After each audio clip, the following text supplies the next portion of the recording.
2008년 어느 대기업의 비자금 의혹 관련 특검 수사가 있었습니다. 전략기획실 압수수색을 했는데 이제 문을 걸어 잠그고 안에서 이제 막 문서 파쇄기 막 돌리는 소리들, 그리고 하드 디스크를 파괴하는 망치 소리들이 이제 계속 들려요. 이제 문을 열어보니까 이제 증거들이 이제 다 없어졌습니다. 문서와 자료들이 하나도 남지 않았어요. 그래서 이제는 죄를 물을 수 없을 것이다라고 이제 그 기업의 직원들이 이렇게 생각을 했는데, 특검이 사무용 디지털 복합기, 우리 이제 복사기라고 하죠. 그것은 이제 압수해 갑니다. 이제 좀 좋은 것들은요, 그 안에 하드 디스크가 있어요. 그러니까 복합기 안에. 그리고 이제 복사를 하는 것이 임시 저장이 되는 기능이 있었던 겁니다. 그래서 이제 그걸 다 복구해야 되는 거예요. 그래서 비리가 탄로가 난 그런 사건이 있었습니다. 요즘도 이제 고위공직자 청문회 같은 거 하면 후보자가 과거에 SNS 글 올린 거 하나 또는 유튜브 영상에서 이야기한 것들 다 이제 이렇게 찾아냅니다. 또 통장 내역들, 또 수십 년 전에 했던 그 실수들을 찾아내어서 뭐 탈탈 턴다고 하죠. 만일 누군가가 여러분을 무너뜨리려고 현미경을 들이대면서 24시간 감시한다면 어떨 것 같습니까? 오늘 본문의 다니엘이 좀 바로 그런 상황입니다. 성경 인물들 가운데서 이제 제사장, 선지자, 목회자들이 있어요. 뭐 사무엘 선지자라든지 이사야, 에스라, 사도 바울, 뭐 디모데 같은 분들이 있지만 목회자가 아닌 직장인들이 있습니다. 아브라함, 야곱, 요셉, 모세, 다윗, 느헤미야, 다니엘 다 직장인들입니다. 직장에서 어떤 모습으로 살았는지에 대한 실제적인 자료가 이제 그렇게 많지가 않습니다. 그래도 이제 다니엘 1장부터 6장까지를 보면 세상에서 세상 속에서의 그 성도의 모습에 대한 그 모델을 좀 제시를 하고 있습니다. 다니엘 활동 무대는 뭐 성전이 아니에요. 약속의 땅 가나안 아닙니다.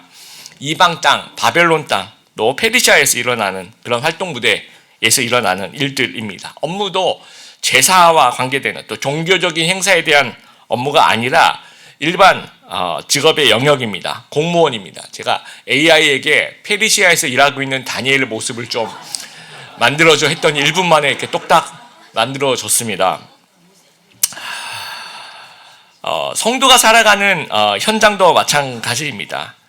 교회보다 학교, 직장, 그렇죠, 가정, 바벨론에서 이제 살고 있는 겁니다. 이러한 세상적인 영역에서 다니엘은 어떤 모습으로 살았는지, 또 우리 성도들은 이 세상 속에서 이 다니엘의 모습을 보면서 어떤 모습으로 살아가야 되는가. 그러니까 세상 속에서 살아가는 크리스찬에 대한 이야기는 상당히 방대한 내용입니다. 그래서 오늘은 오늘 본문에 좀 국한해서 신앙인이 세상을 살아갈 때 갖춰야 할 3가지 요소에 대해서 좀 살펴보았으면 좋겠습니다. 첫 번째는 탁월한 업무 수행 능력입니다. 1절에 다리오 왕 나오죠. 지난 주일에 우리가 말씀드린 그 왕입니다. 고레스 왕의 외삼촌으로 추정이 되고, 고레스가 바벨론을 정복하고 계속 다른 정복 사업에 몰두하기 위해서 다리오를 과도 정부의 임시왕으로 이제 추대해서 한 2년 정도의 그 과도 정부가 이제 진행이 되는 때에 고레스가 이제 다리오가 왕을 맡게 되는 겁니다. 전국이라고 되죠. 전국을 통치한다. 그래서 나라 전체를 얘기하는 건데 2가지 학설이 있어요. 이게 이제 멸망한 바벨론을 얘기하는 거다라고 얘기하는 학설이 있고요. 또 메데바사 전체를 이야기하는 거다라는 학설이 있습니다. 이제 뭐가 됐든지 간에 중요하지 않고요.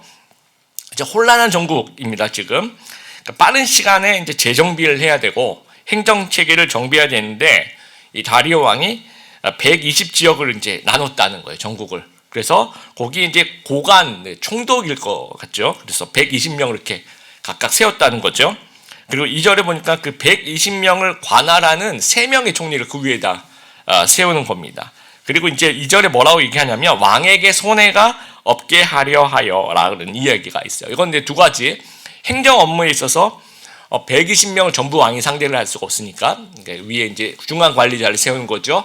3명을 세워서 그 행정 업무에 대해 손해가 없도록 원활하게 할 수 있도록. 2번째는 재정과 또 이제 세금이죠. 각 지역에서 걷는 그 세금들이 손해가 없이 잘 걷어질 수 있도록 그런 모든 아주 중요한 업무들을 담당했을 거라고 생각합니다. 근데 3절에 보니까 총리 3명 중에서 그 다니엘이 그 중에 들어가는 거죠. 보통 한 나라가 멸망을 하면요, 그 나라의 주요 공직자들은 처형을 당하거나 뭐 노예로 팔려가고 또는 이제 실각을 하거나 하여튼 일을 더 이상 하지를 못합니다. 근데 당시에 관례가 그렇다는 거예요. 근데 지금은 이제 비상 상황이고 또 혼란한 정국을 안정시킬 사람이 필요한 거죠. 큰 살림의 시스템을 잘 아는 경험자가 필요했던 것입니다. 그래서 바벨론의 그 고위 공직자 출신 중에서 경륜이 뛰어난 바벨론을 누군가 아마 추천했을 거라고 생각합니다. 페르시아 제국은요, 출신에 관계없이 인재를 고루 등용을 하고 있어요. 다니엘이 이제 유다 사람이야. 다니엘 1장부터 뭐 5장까지 계속 보면 궁중에서 다니엘을 부를 때 유다에서 포로되어 온 그 얘기를 꼭 붙입니다. 그러니까 다니엘도 어떻게 보면 내가 유다 사람이야, 이게 이제 그 다니엘 성골 증거들에 비해서는 뭔가 좀 약점이야라고 생각했을 거예요. 그런데 지금은요, 바벨론 출신이 아니라는 게 오히려 장점인 거죠. 그 나라가 망하고 그 위에 누군가 이제 관리를 세우는데 바벨론 진골 성골보다는 또 여러 나라에서 온 그 사람들이 훨씬 더 매력적이라는 겁니다. 그래서 우리가 단점이라고 생각하는 것이 시간이 흘러가면 이게 장점이 되는 경우도 있습니다. 그러니까 우리가 너무 단점이라고 이제 속단하지 않아야 될 이유가 이런 것입니다. 또 페르시아에서 우리가 아는 유대인들도 여러 명 등용이 돼요. 다니엘뿐만 아니라 이제 시간이 지나가면 느헤미야도 나오죠, 에스더도 나오죠, 그리고 이제 모르드게도 나오죠. 그만큼 이제 무한 경쟁의 시대인데요. 무한 경쟁의 시대인 만큼 그만큼 견제와 모함이 있는 겁니다. 그것이 동시에 많아질 확률이 있는 거예요. 이건 좀 다음 시간에 말씀을 좀 드리도록 하겠습니다. 그럼 다니엘은 일을 어떻게 했는가? 3절에 마음이 민첩하다. 이거는 이제 개역 개정에만 있는 말인데요. 이게 우리나라 사람들이 이제 이렇게 생각하는 것 같습니다. 실제로도 이제 exceptional quality를 가지고 있었다. 뭐 그 영어 성경 그 정도로 이제 이야기를 하고요. 4절에 보면 4절 제가 읽어볼게요. 이에 총리들과 고관들이 국사에 대하여 다니엘을 고발할 근거를 찾고자 하였으나 아무 근거, 아무 허물도 찾지 못하였으니 라고 얘기를 해요.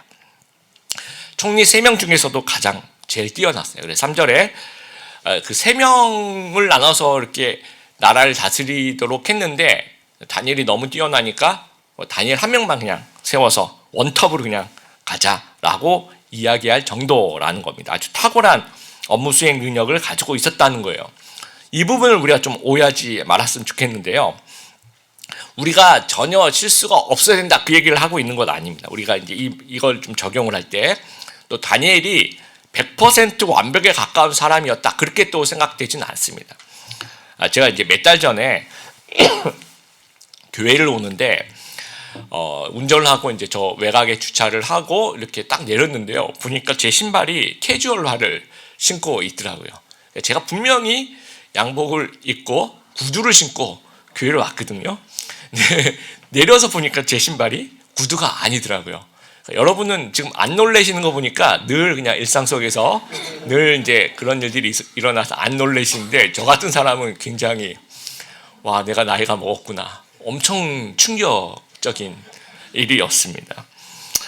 참 나도 인간이구나. 뭐 이런 여러 가지 생각을 하면서.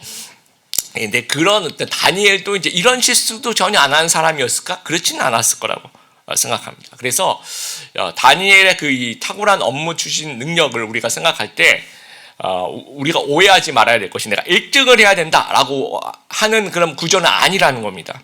등수로 접근하면 안 되는 거고요. 또 그래 나는 스티브 잡스나 일론 머스크 같은 사람 되어야 돼. 이렇게 좀 천재적인 재능으로 적용하면 좀 곤란합니다. 아까 이 말씀처럼 다니엘의 탁월함은 아까 4절 제가 읽은 것처럼 책 잡으려고 하는 사람들이 보기에 업무적으로 흠을 잡을 수 없었다는 거예요. 이 총리를 끌어내려야 되는데 이 총리를 끌어내릴 만한 그러한 업무적인 잘못을 찾을 수가 없었다는 얘기입니다. 그만큼 업무를 대하는 태도가 충성스러운 근무 태도라든지 뭐 흠을 잡을 수가 없었다라는 거예요. 크리스찬이 종종 오해하는 그 모습이 하나님의 일과 세상의 일을 구별하는 거예요. 하나님의 일은 영적인 일이고 하늘의 것이야. 그러니까 열심히 해야 돼. 그리고 세상의 일은 육적인 거니까 땅의 거야. 그러니까 별로 열심히 안 해도 돼. 이렇게 생각하는 거죠. 교회 일은 하나님의 일이니까 열심히 하는데 월요일부터 금요일까지 세상 직업은 그냥 세상의 직업이야. 이거는 먹고 살기 위해서 어쩔 수 없이 해야 하는 일이야 라고 생각하면서 태만히 한다든지 뭐 대충 한다든지 아니면 그 최소한의 시간을 투자해서 되도록 회사에 가서 일을 안 하려고 막 애를 쓰고 아니면 하는 척하는, 어떻게 보면 이제 월급 도둑인 거죠. 10계명의 제8계명이 도둑질하지 말라는데 월급을 도둑질하는 그런 모습일 수도 있다는 거죠. 다니엘은 자신의 직업 영역이 총리입니다. 총리 직무예요. 공무원입니다. 그럼에도 불구하고 이게 세상의 일이야, 땅의 일이야 그렇게 생각하지 않았던 겁니다. 하나님의 일을 아주 잘 수행했다는 거예요. 대충 하거나 하는 척하지 않았고 자기 업무에 대해서도 뭘 해야 되는지를 분명히 알고 있었다는 겁니다. 잘 해냈다는 거예요. 이게 크리스천 직장인의 롤 모델이라고 저는 생각합니다. 잠언 말씀 같이 한번 읽어보겠습니다. 시작. 자기 일에 충실한 사람을 받느냐? 그런 사람은 하찮은 사람을 섬길 인물이 아니니 왕을 섬길 것이다. 크리스토퍼 라이트 교수님이라는 그 복음주의 계열에서도 굉장히 유명한 분이신데요. 이분이 교수 또는 학장으로 13년 동안 일을 했었던 그 영국의 올레이션스 크리스천 칼리지라는 곳이 있습니다. 복음주의 기독교 대학인데 특히 이제 선교 사역을 위해서 신학생들 또 선교사들 또 목사님들 교회 지도자들 이렇게 준비시키는 그런 대학입니다. 대학에 이제 입학 지원서를 받는데요. 그 중에 입학 지원서 안에 최소한 3통의 추천서를 받습니다. 우리나라는 추천서가 그렇게 서로 그렇게 뭐랄까요 영향력이 그렇게 많지가 않은데요. 외국에서는 굉장히 추천서가 굉장히 자주주를 하는 굉장히 중요한 겁니다. 3통의 추천서가 첫 번째 추천서는 친구로부터 추천을 받고요. 두 번째는 자기가 섬기는 교회의 목회자 또는 기독교 지도자에게 추천을 받고, 세 번째는 세속적인 고용주, 자기가 이제 알바를 했다거나 자기가 무슨 일을 했다면 거기 이제 사장님한테 그 추천서를 받아오는 거예요. 그럼 이 학교는 이 첫 번째, 두 번째, 세 번째 중에서 어떤 추천서를 가장 관심 있게 볼까요? 이 세 번째, 세속적인 고용주가 어떻게 생각하느냐, 거기에 아주 관심을 두고 본다라고 합니다. 그러니까 세상의 일을 대충하고 게으르고 이런 모습들이 크리스찬 리더십의 덕목이 아니라는 거죠. 세상에서도 인정을 받아야 한다는 겁니다. 리드 헤이스팅스라는 사람이 쓴 규칙 없음이라는 책이 있어요. 거기 보면 이제 넷플릭스에 대한 책인데요. 거기 이제 넷플릭스 직원을 채용하는 원칙이 한 5가지 정도 나오는데 그 중에 하나가 키퍼 테스트입니다. 이거는 이제 채용을 할 때가 아니라 이제 채용을 하고 한 1년 정도 몇 년 정도 지나서 일을 얼마나 잘하는지를 서로 잘 아는 상태에서 이렇게 스스로 이제 물어보는 거죠. 관리자가 또는 직원에게 과연 나는 붙잡고 싶은 직원인가? 그래서 이 직원이 저 다른 회사 갈게요 라고 이제 상상을 하는 거죠. 라고 이제 얘기를 한다면 관리자는 정말 붙잡을 것인가에 대해서 자기가 질문하고 답하는 거예요. 근데 관리자 입장에서는 얘가 정말 필요한 사람이야. 그러면 왜 그래? 뭐 월급 올려줄까? 뭐 하면서 어떻게든 잡으려고 하겠죠. 이제 그런 사람인지 아니면 좀 마음에 안 들었는데 가겠다 그러니까 너무 잘 됐다. 속으로 그래 아쉽지만 그래 이제 1시간 내 책상 비워줘 하면서 이제 그렇게 할 것인가에 대해서 이제 물어보는 거죠. 그래서 그 대화를 관리자하고 직원이 같이 해요. 그래서 그런 시간이 있다고 합니다. 그러면 관리자가 진짜 지금 이제 자르고 그런 건 아닌데 만약에 당신이 다른 회사로 간다면 나는 당신을 안 잡을 것이다 라든지 잡을 것이다 아니면 애매하다, 그러니까 어떤 부분에서 애매하냐, 이런 부분은 괜찮은데 이런 부분이 좀 마음에 안 든다 하면서 그걸 대화를 하게 해요. 그래서 그 직원으로 하여금 좀 성장할 수 있도록 그런 시간을 가진다라고 합니다. 그래서 그런 의미에서 여러분 우리가 한번 스스로에게 한번 대답을 좀 질문해보고 대답을 좀 해봤으면 좋겠습니다. 나는 꼭 필요한 사람인가? 내가 어딘가를 간다고 했을 때 누군가가 우리 관리자가 나가지 말라고 붙잡는 업무에 필요한 그런 사람인가? 한번 우리가 생각해 볼 필요가 있습니다. 의학 드라마 이런 게 보면 이제 어디까지 사실인지 모르겠지만 이제 의학 드라마를 보면 종합병원들 이렇게 좀 나오잖아요. 그러면 이제 각 의대를 졸업한 인턴들이 이제 1년 로테이션 이렇게 돌아요. 각 이제 과를 돌면서. 그러면 이제 젊은 의사들이죠. 이제 레지던트나 이제 펠로우 선생님들을 만나면 아주 깍듯하게 인사합니다. 이렇게 드라마 얘기입니다. 뭐 열심히 하겠습니다. 이렇게 막 인사를 해요. 그러면 이제 그 선생님들이 이렇게 얘기합니다. 제발 열심히 하지 마. 못 모르고 열심히 하면 사람 잡는다라는 거죠. 그래서 제발 열심히 하지 말고 물어보고 시키는 일 중심으로 잘해라라고 이제 이야기를 합니다. 물론 이제 이게 어디까지 뭐 현장에서 맞는 얘기인지 모르겠지만 우리에게 좀 적용해 보면 일을 엉터리로 하는 그런 직원이 되면 안 된다라는 이야기입니다. 그러면 낭중지추라는 말이 있습니다. 주머니 속에 송곳이라고 이야기하는데요. 재능이나 뛰어난 사람은 숨어 있어도 결국 드러난다라는 뜻이에요. 우리도 그런 어떤 실력을 갖춘 그런 어떤 1등을 하는 얘기는 아니고요. 내가 맡은 일에서 그 일을 해낼 수 있는 그리고 일을 맡기는 사람 입장에서는 내가 얘한테 일을 맡기면 별로 신경 안 써도 돼. 잘해 얘는. 이런 어떤 느낌을 줄 수 있어야 된다는 겁니다. MZ세대로 갈수록 이제 워라밸이 되게 중요합니다. 여러분들 워라밸을 지키는 거하고 업무의 탁월함은 별개의 문제입니다. 우리 자기가 혼돈하는 경우가 있어요. 워라밸 중요합니다. 이걸 지켜나가는 것도 중요하다고 생각합니다. 그리고 업무의 탁월함은 그렇죠. 나에게 주어진 그 시간에 그 나에게 주어진 일을 맡겨준 그 일을 하는 거죠. 이게 낭중지추의 사람인 겁니다. 물론 이제 처음부터 잘할 수는 없겠죠. 배워가는 거죠. 처음에 이제 몇 개월 동안 또는 몇 년 동안 그 일의 특성에 따라서 조금씩 배우면서 이 실력을 이제 쌓아 나가야 되는 거죠. 그래서 그 맡은 업무에서 좀 흠을 찾을 수 없는 그런 크리스찬이 좀 되었으면 좋겠습니다. 그리고 주어진 업무를 수단으로 보지 않고 소명으로 보는, 따라하겠습니다. 수단으로 보지 않고 소명으로 보는. 그래서 우리에게 주어진 일을 소명으로 좀 생각하며 좀 잘 수행해 나가는 저희들이 되었으면 좋겠습니다. 두 번째는 도덕성입니다. 다니엘의 그 업무 수행의 탁월함뿐만 아니라 탁월한 그 도덕성을 가진 인물이 다니엘이라는 거예요. 고관들이 24시간 감시했을 거예요. 아마 횡령을 하는지, 다니엘이 무슨 배임을 하는지, 아니면 뭐 총독들에게 막 뇌물을 받는지, 그리고 뭐 청탁도 엄청 들어왔을 거 아니에요, 그렇죠? 뭐 그런 걸 받는지, 뭐 사생활이 어떤지, 또 직원들에게 막 갑질을 하는지, 아니면 누구에게 원한 사는 일 없이 철저하게 아마 봤을 겁니다. 그런데 4절에 보니까 뭐 아무런 잘못이나 흠과 고발할 근거 이런 걸 찾을 수가 없었다라고 합니다. 크리스찬들은요, 맡겨진 업무도 탁월하게 잘 수행해 나가야 하지만 동시에 도덕적인 탁월함도 좀 지녀야 되는 것 같습니다. 한나 아렌츠가 쓴 그 예루살렘의 아이히만이라는 책이 있어요. 유대인의 학살을 집행한 관리죠. 아돌프 아이히만이라는 사람의 그 재판 기록을 책으로 낸 그런 책인데요. 이 아돌프 아이히만은 그냥 자기가 이제 변명하는 것이 그예요. 나는 그냥 위에서 시킨 대로 했다는 겁니다.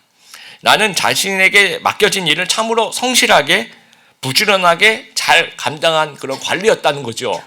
그래서 나는 죄가 없다라고 얘기를 하는 겁니다. 그런데 이 사람이 했던 일은 유대인을 대량 학살하는 일이었어요. 그래서 이제 한나 아렌트는 이런 얘기를 해요. 괴물 같은 사람이 거대한 악을 만들어내는 경우도 있지만 생각하지 않는 평범한 사람들이 거대한 악을 만들어낼 수 있다는 겁니다.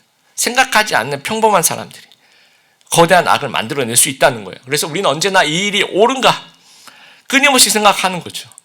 왜냐하면 도덕적인 그 책임을 잃어버리면 우리도 생각하지도 않은 그런 때에 괴물이 될 수가 있기 때문이에요. 흑백요리사 2의 그 임성근 셰프라고 있습니다.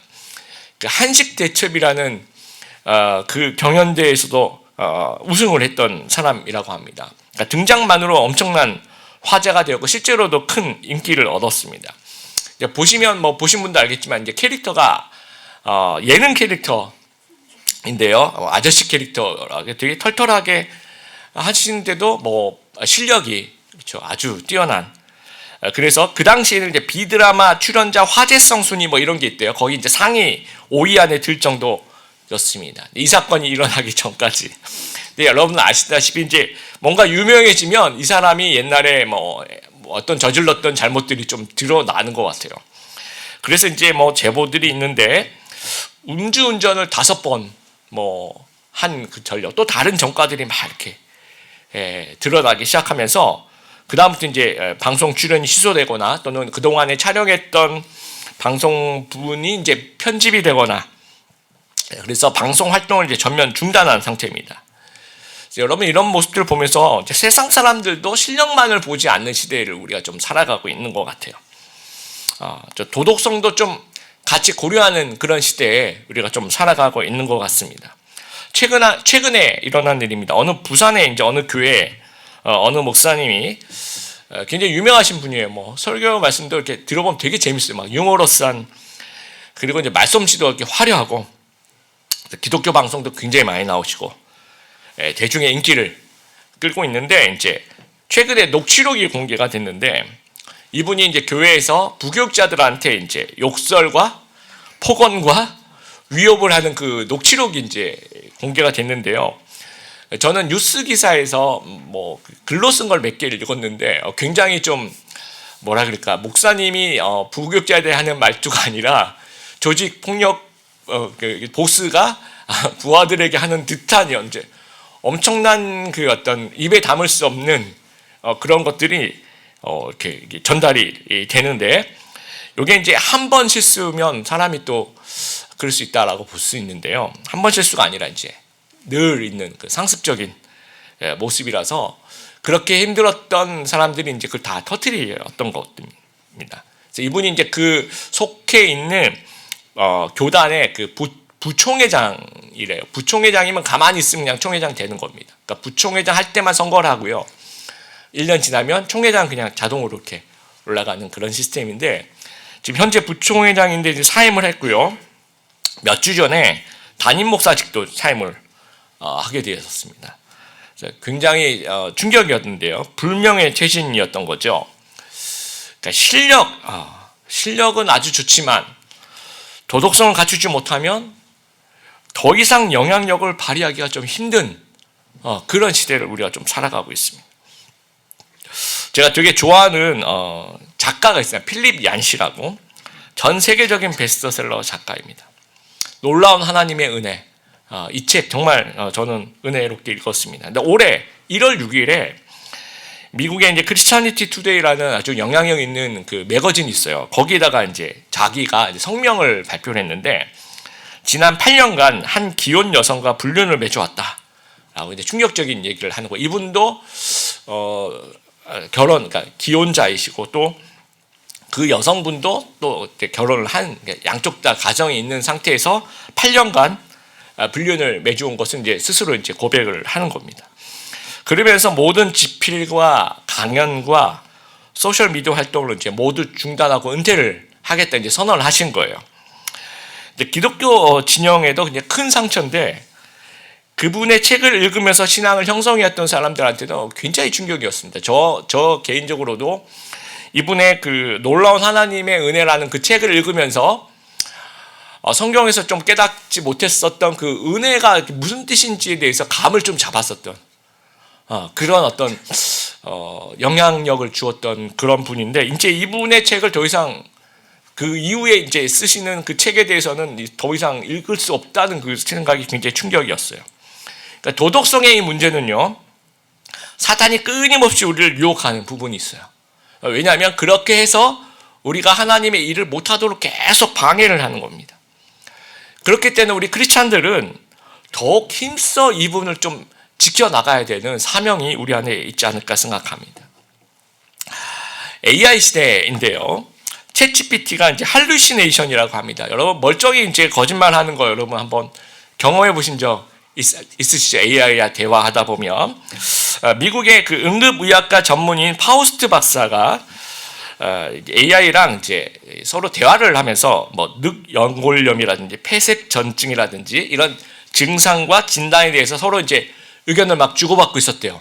근데 챗GPT가 너무 잘하더래요. 그래서 이 박사님이 야 너무 잘한다라고 이제 그렇게 대화를 하다가 갑자기 챗GPT가 이런 말을 하더랍니다. 늑 연골염이 경구 피임약 복용으로도 유발된다라고 얘기를 하는 거예요. 근데 이분은 이제 전문가시니까 아니야 이거는 아니야 너 거짓말하지 마 너 근거를 대봐 이렇게 얘기를 물어보니까 근거를 대면서 유러피안 저널 오브 인터내셔널 메디신에 관련 논문이 있다라고 이제 주장을 하는 거예요.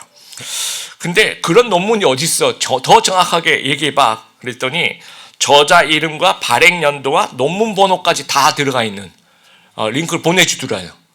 근데 일반인 같은 그게 모르니까 진짜 이런 논문이 있어? 그럴 수 있는데 이분이 이제 찾아보니까 이런 논문은 없어요 실제로. 가짜로 이거를 만든 거예요. 그래서 너 거짓말 하지 마. 너 그런 논문이 어디 있어? 없어. 응? 다시 찾아봐. 그랬더니 또 가짜 링크를 또 보내주더라는 겁니다. 그래서 너 왜 자꾸 거짓말해? 이렇게 물어봤더니 나는 나 거짓말한 적 없어라고 이제 계속 얘기를 하더라는 거죠. 또 어떤 분은 이제 모차르트 첼로 협주곡 좀 찾아줘 그랬더니 쾌헬 넘버까지 붙여서 5곡을 이렇게 링크를 보내주는데 실제로 모차르트는 첼로 협주곡이 없대요. 그러니까 이제 실제로 하나도 없는 거를 이제 얘가 쾌헬 넘버까지 붙여가지고 보내준 거죠. 자, 이거를 여러분 제가 지난주에 그 AI 책을 읽었는데요. 이 챗GPT 설계 구조를 좀 이해하셔야 됩니다. 제가 짧게 얘기를 하면 챗이란 말은 대화형이라는 얘기고요. GPT라는 것은 G는 제너러티브, 생성형이라는 얘기고 P는 프리트레인드, 그러니까 사전에 학습됐다. T는 트랜스포머, 이렇게 변환하는 것이라는 얘기예요. 그러니까 거대 언어 모델로 학습을 하고 잠재적인 패턴을 찾고 확률적으로 가장 그럴듯한 답을 찾도록 가장 그럴듯한 답을 내놓도록 설계가 된 거예요. 그러니까 얘는 허언증이라든지 버그라고 생각하면 안 돼요. 얘가 이제 할루시네이션, 이거는 그냥 얘의 특징이라고 생각하셔야 되는 거죠. 그래서 전문가들은 할루시네이션 앞으로 많이 낮출 것이다. 많이 낮출 것인데 줄일 수는 있으나 없앨 수는 없을 것이다 라고 얘기해요. 왜냐하면 설계 자체가 그렇다는 겁니다. 그래서 AI는 이 도덕성을 프로그램화해서 흉내내는 거예요. 근데 이게 정말 그 진정한 도덕성을 가질 수는 없는 거죠. 그러면 이 AI 시대에 오직 하나님의 형상을 닮은 우리 성도들이 진정한 도덕성을 보여줄 수 있다는 거죠. 또 진정한 도덕성을 보여주어야 한다는 겁니다. 그래서 이 부분이 우리 AI 시대를 살아가는 우리 크리스찬의 시대적 사명이라고 생각합니다. 또 하나님의 일꾼으로서 다른 그 AI가 보여줄 수 없는 이 도덕성의 이 문제를 우리가 좀 붙잡아야 된다는 사실들을 좀 기억했으면 좋겠습니다. 세 번째, 신앙입니다. 4절에 총리와 고관들이 다니엘의 업무와 도덕성에 대해서 아무런 흠을 찾지 못했는데, 그래서 이제 5절에 이르되 이 다니엘은 그 하나님의 율법에서 근거를 찾지 못하면 그를 고발할 수 없으리라. 그러니까 다니엘의 신앙의 초점을 한번 맞춰보자 이렇게 얘기를 한 거예요. 이건 다음 시간 제가 좀 자세하게 말씀드리겠습니다. 그만큼 다니엘은 아주 확고한 신앙을 가지고 있었다라는 겁니다. 또 이제 20절, 여러분 이제 다음 주에 우리가 좀 더 살펴보겠지만 20절에 사자굴 앞에서 다리오 왕이 다니엘을 향해서 뭐라고 얘기하냐면요, 살아계시는 하나님의 종 다니엘아 라고 이제 물어봐요. 여러분 직장 상사가 부하 직원을 부르는 소리예요. 김 부장아 이렇게 물어봐야 되잖아요. 그렇죠? 다니엘 총리 이렇게 물어봐야 되잖아요. 그렇게 안 물어봅니다. 살아계시는 하나님의 종 다니엘아 이렇게 물어봐요.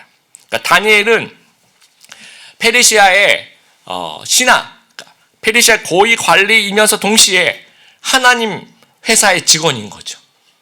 그것을 다리오 왕은 알아차리고 있었다는 겁니다. 여러분 우리가 직장에서 사람들이 나를 신앙인으로 봅니까? 직장에서 나를 하나님의 종으로 보고 있습니까? 어떤 분은 이제 농담 반 진담 반으로 그렇게 얘기하시더라고요. 목사님 저는 저를 통해 하나님의 영광을 가릴 수 있기 때문에 직장에서 전혀 티를 내지 않습니다 라고 얘기를 하십니다. 농담을 아마 하신 말씀이라고 생각합니다. 근데 오늘 본문 말씀에 비춰보면 감추지 말고, 그렇죠? 다니엘은 감출 수가 없어요. 그가 가지고 있는 신앙이 그게 드러날 수밖에 없는, 그러면서 그 신앙이 드러나면서 하나님께 영광이 되고 있는 거예요. 그리고 우리 주변에 있는 사람들이 다니엘을 보면서 살아계시는 하나님의 종 다니엘아 라고 이야기를 하고 있다라는 겁니다. 그래서 우리도 마찬가지. 우리도 우리의 직장에서 다니엘처럼 너는 우리 회사 직원이지만 또 내가 볼 때 하나님의 종으로 불려질 정도로 그렇게 신앙을 가지고 있구나라고 그렇게 사람들이 알아차릴 수 있을 만한 그런 모습을 우리가 가지고 있어야 된다는 겁니다. 신앙인이 세상을 살아갈 때 갖추어야 될 세 가지 요소 지금 말씀드렸는데요. 실력과 또 도덕성과 이 신앙 영성, 모두 골고루 잘 갖춰줘야 되는 겁니다. 어느 하나만 지나치게 많이 갖추고 나머지 두 개는 좀 적거나 이러면 안 된다라는 거예요. 한쪽에 치우치면 안 된다라는 겁니다. 성도 중에 이런 분들이 있습니다. 실력은 되게 좋아요. 그런데 영성이 없어요. 세상에서 맡은 일을 굉장히 탁월하게 잘하고 능력도 있고 성실하고 뭐 다 갖췄어요. 그리고 막 사람들하고도 다 친해. 근데 하나님하고만 안 친해요. 이런 분도 있습니다. 또 반대로 영성은 있는데 실력이 없는 사람들도 있어요. 신앙은 좋은데 막 일을 못해요. 무능하고 회사에서 신우회만 열심히 하고 업무는 열심히 안 하고 이럴 수도 있다는 거죠. 근데 우리도 그랬죠. 사람은 착한데 일을 못해. 또 일은 잘하는데 뭔가 인성이 좀 부족한 네 가지 뭔가 부족한 거 있잖아요, 여러분. 또 사람은 일은 잘하는데 막 도덕성이 부족해. 이래서는 안 되는 거. 여러분, 사람은 완벽할 수 없습니다. 저도 이 말씀 이렇게 보면서 다니엘은 진짜 이거는 구약 성경이라보다는 SF 시리즈 같은 외계인, 막 정말 이 범접할 수 없는 그런 사람이다라고 생각이 되지만 저도 그렇고 정말 우리가 완벽할 수 없습니다. 이건 진리입니다. 하지만 우리는 완벽할 수 없기 때문에 그러니까 나는 더 이상 노력하지 않을 거야. 이것도 좀 문제가 있는 거죠. 나는 완벽할 수 없기 때문에 그러니까 난 이렇게 살 거야 라는 것도 이제 문제가 있는 겁니다. 성도는 계속 성장해 나가야 되는 거죠. 어떤 방향으로 성장해 나갈까요? 다니엘이 롤 모델을 줄 수가 있습니다. 여러분, 이 두 나라 바벨론과 페르시아에서도 두 나라에 걸쳐서 이 다니엘이 중용이 되고 있는 거죠. 지금 우리 다니엘 6장에 나와 있는 다니엘은 몇 살 정도 됐을까요? 많은 성경학자들은 82세 정도 된 노인이었을 거라고 생각합니다. 여러분, 82세 노인이 지금 우리가 만약에 82세쯤 되었을 때 나도 다니엘처럼 이런 모습을 할 수 있을까를 한번 좀 생각해 보았으면 좋겠어요. 보통 우리가 나이 들면 안 좋아지는 방향으로 갑니까? 아니면 나이 들면서 점점 좋아지는 방향으로 갑니까? 82세쯤 되면 점점 안 좋아지는 방향으로 갈 가능성이 굉장히 많죠. 그리고 우리 주변에도 굉장히 우리 소시적에 이렇게 총명하셨던 분들이 80세 넘어가시면서 좀 안타까운 그런 모습을 보여주신 때가 많이 있습니다. 그런데 이 모습이 좀 굉장히 도전이 되는 것 같습니다. 다니엘은 나이가 점점 나이가 들면서도 실력도 늘어나고 도덕성도 늘어나고 신앙도 변함없는 이 모습 점점 멋있어지는 것 같아요. 그러니까 어른인 것 같습니다. 저도 그렇고 앞으로 나이가 들면서 점점 더 뭔가 깊어지고 점점 뭔가 좋아지고 그래야지 어른인 것 같아요. 근데 이제 점점 나이가 들수록 점점 이제 뭔가 모든 부분에 있어서 하락세를 걸으면 이 어른의 역할을 감당하기가 어렵습니다. 그래서 다니엘처럼 우리도 좀 점점 좋아지는 방향으로 가는 저희들이 좀 되었으면 좋겠습니다. 말씀을 마무리합니다. 우리 탁월한 실력으로 맡겨진 일을 책임감 있게 잘 해낸다는 그런 칭찬을 드릴 수 있는 우리 성도님들 되시길 바랍니다. 도덕적으로도 흠잡을 데가 없는 그런 분들 되시길 바라고요. 신앙을 좀 드러내서 하나님의 종으로 불리우는 그런 사람이 되었으면 좋겠습니다. 그래서 하나님 한 분만을 의지하는 것이 유일한 약점인 사람 다 되시길 주님의 이름으로 축복합니다.